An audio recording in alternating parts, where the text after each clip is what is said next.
नमस्कार बंधुरा पोर किचेने आबारो सबाइके स्वागत। आशा करछि सबाई खूब भालोई आछेन, आमिओ भालो आछि। आजके हाजिर हयेछि एकेबारे बिना मशलाय स्कूल कलेज टिफिने रुटी लुचि परोटार साथे मायेर हातेर सेई आलुर चच्चड़िर रेसिपि निये। ताई भिडियोटी स्किप ना करे पुरोटा देखार अनुरोध रइलो। आर खूब कम समये झटपट एई आलुर चच्चड़िर रेसिपिटा किन्तु तैरी हये जाय। ताई बाड़ीते अवश्यई एइभाবে एकबार आलुर चच्चड़िटा बानिये देखुन, खूबই ভালো লাগবে। प्रथमेই আমি ছোট ছোট ডুমো করে আলু, কাঁচা লঙ্কা আর টমেটো কেটে নিয়েছি।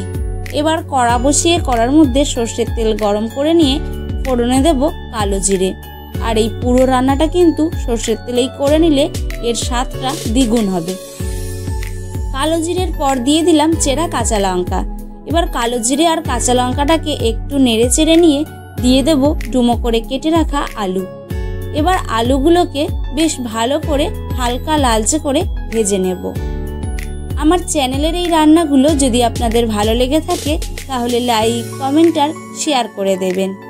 আলুটাকে বেশ হালকা করে ভেজে নিয়েছি।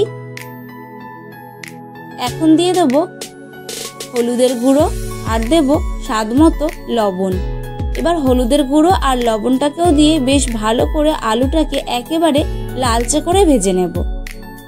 আমার চ্যানেল এখনো না সাবস্ক্রাইব করা থাকলে চ্যানেলটিকে সাবস্ক্রাইব করে বেল বাটনটি প্রেস করে পাশে থাকবেন আর নোটিফিকেশন অল করে রাখবেন এরকম নিত্য নতুন রেসিপি সবার আগে দেখার জন্য। এবার দিয়ে দিলাম টমেটো কুচি। এবার টমেটো কুচিটাকেও দিয়ে আলুর সাথে বেশ ভালো করে নাড়াচাড়া করে টমেটোটা যতক্ষণ না একটু নরম হয়ে আসছে ততক্ষণ আলুর সাথে টমেটোটাকে নেড়ে চেড়ে রান্না করে নেব। সব কিছু ভালো মতো নাড়াচাড়া করে ভেজে নিয়েছি। এখন দিয়ে দেবো পরিমাণ মতো জল। পরিমাণ মতো জল দিয়ে আরও একবার নেড়ে চেড়ে ঢেকে রান্না করে নেব মিনিট 20 মতো।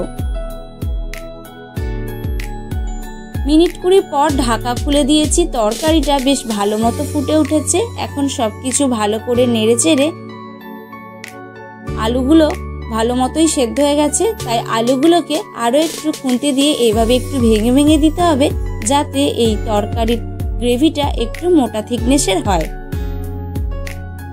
সব কিছুকে খুব ভালো করে নেড়ে চেড়ে গ্যাসের ফ্লেমটাকে অফ করে আমি ঢেকে রেখে দেব যতক্ষণ না পরিবেশন করছি।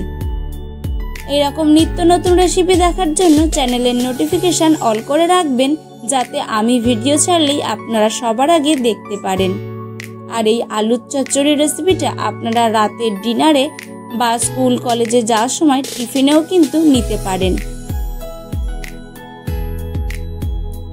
এবার গরম গরম লুচির সাথে এই আলুর চচ্চড়ি রেসিপিটা একবার খেয়ে দেখুন, বাড়ির ছোট থেকে বড় সবাইরই খুবই পছন্দ হবে। আশা করছি আজকের এই আলুর চচ্চড়ি রেসিপিটা একটু হলেও ভালো লেগেছে। যদি ভালো লেগে থাকে লাইক, কমেন্ট, শেয়ার করতে ভুলবেন না কিন্তু। আর যদি খুব বেশি ভালো লেগে থাকে তাহলে আপনাদের আত্মীয় পরিজন বা বন্ধুদেরকে শেয়ার করে দেবেন। আজ এখানেই শেষ করছি। দেখা হচ্ছে অন্য কোনো রেসিপিতে। ভালো থাকবেন, সুস্থ থাকবেন।